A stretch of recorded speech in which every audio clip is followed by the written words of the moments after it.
If you feel like your body is working against you, if fat loss feels harder than it should, if you're doing everything right, still not seeing results, there may be one macronutrient you've never been taught to manage. One of the most significant, which is stress. Today on the Personalized Fitness Podcast.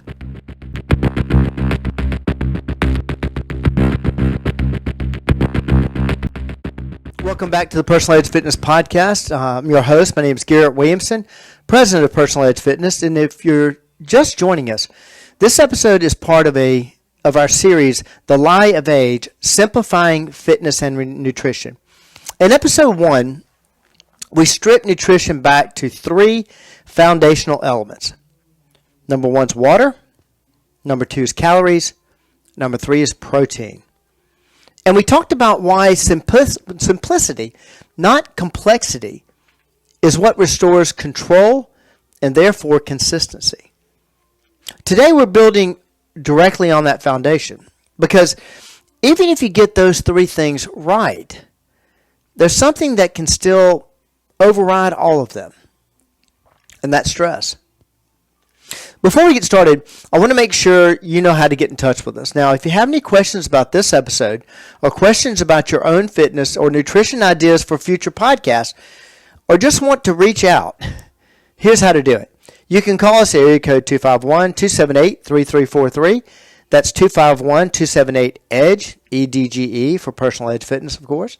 You can email me directly at Garrett, G-A-R-R-E-T-T, at personaledgefitness.com. That's Garrett, like Levi Garrett.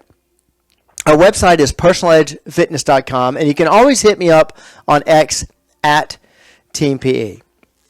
A lot of the topics we cover on this podcast come directly from questions people ask us, so don't hesitate to reach out.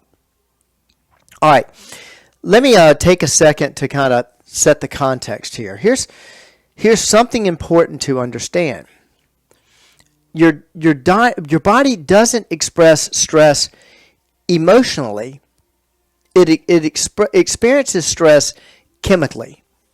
Your nervous system doesn't know the difference between a saber-toothed tiger or a hostile work meeting. It doesn't know the difference between financial pressure and family conflict. Stress is stress. And something else, too. Your body chemically doesn't know the difference between financial pressure and the celebration of your wedding. Because believe it or not, that is stressful. It's good, but it's stressful. Stress is stress. And the body responds the same way every single time. Let's talk about what stress actually does to the body.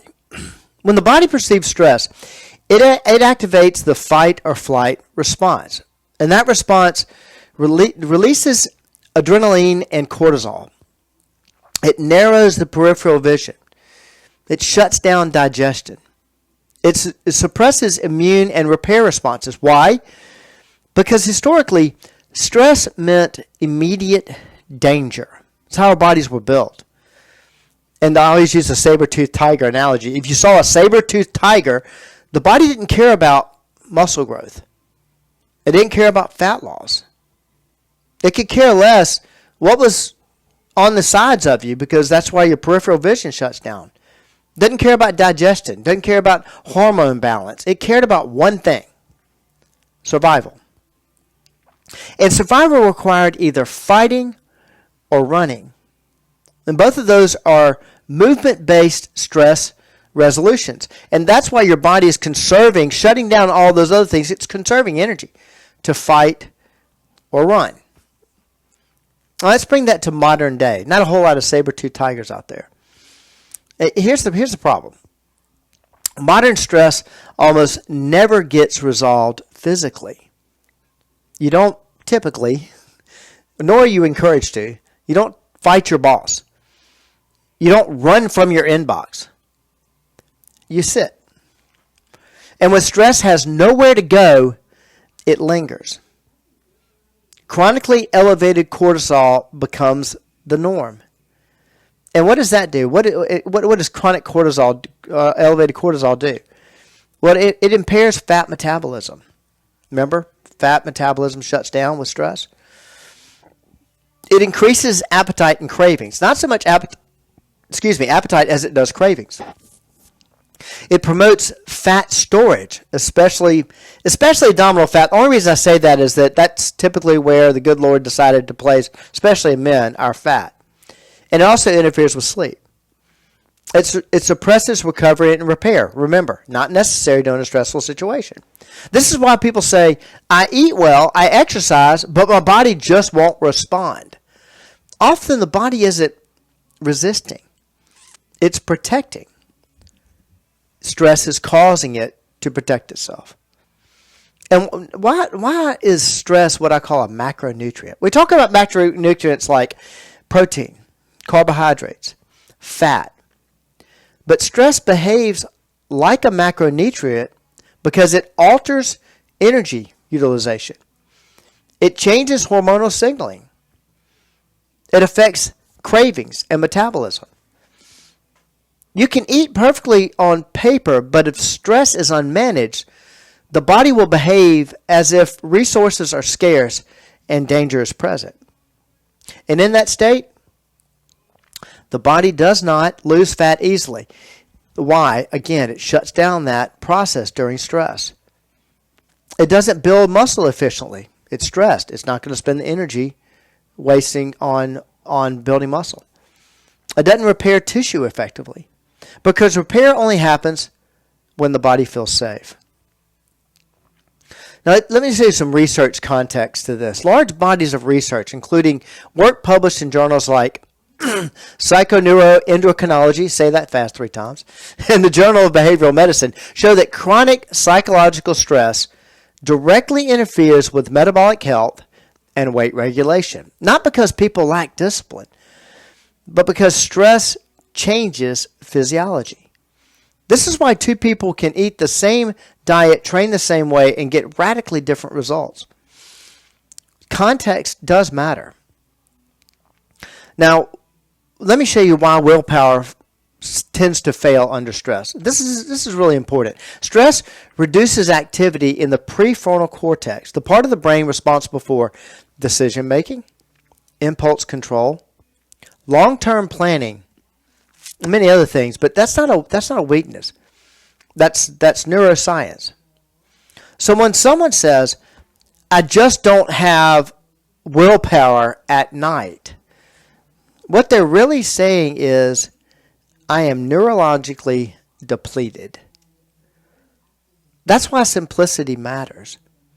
The more complex the system, the more it collapses under stress. Now, why is movement so important? Well, remember the saber-toothed tiger? Stress used to end with movement. That's why walking, simple walking, is one of the most powerful stress regulators we have. Not because it burns a lot of calories, but because it tells the nervous system the threat has passed. Now that's why if you listen to episode 1, you heard me tell the Coke at 2 o'clock story. And that's why we had the client go walk after their staff meeting, which stretched them out so much. The walk didn't burn off the soda. It discharged the stress. And honestly, the one Coke was not wrecking her diet. There's no such thing as bad food. But we were teaching her to manage her stress. Quick reminder, if you're listening to this and realizing that explains a lot, and you have questions or want us to cover a specific topic, reach out to us. You can call us area code 251-278-3343. Email me at garrett@personaledgefitness.com. Message us on X at TeamPE. Many of those episodes, I've said this many times before, actually come directly from conversations with clients like you. All right, let's get back to it. Let's talk about stress and the lie of age. Obviously, you know I'm going to talk about that. One of the most damaging beliefs about aging is that decline is inevitable. It's a lie. But what actually declines first? What actually declines first is stress tolerance. And it has nothing to do with age. But because people stop moving, simplify less, and carry more unresolved stress year after year. That's not time. That's lifestyle. Stress accelerates decline. Calm supports repair. And repair is possible at any age, at the same rate, speed, smell, color, sound, whatever. Let's talk about how this fits into the 4 different pillars. Just like nutrition, stress does not exist in isolation.